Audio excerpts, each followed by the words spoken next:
Hi friends, இன்னைக்கு server அப்படின்ற வார்த்தைக்கு தமிழ் என்ன சொல்லுவாங்கன்னு பார்க்கலாம். சர்வர் சர்வர் இந்த வார்த்தைக்கு தமிழ் என்ன சொல்லுவாங்கன்னா சேவையகம், சர்வர், தரவு சேவையகம். இன்னும் நல்லா புரிஞ்சுக்கிறதுக்காக 2 எக்ஸாம்பிள் சொல்கிறேன்.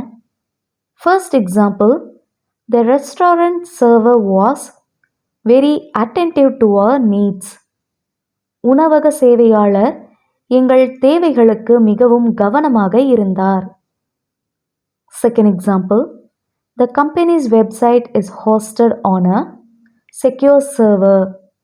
நிறுவனத்தின் இணையதளம் ஒரு பாதுகாப்பான சேவையகத்தில் ஹோஸ்ட் செய்யப்படுகிறது. இன்னொரு வீடியோவில் வேறு ஒரு ஆங்கில வார்த்தைக்கு தமிழ் என்னன்னு பார்க்கலாம். அது வரைக்கும் பை.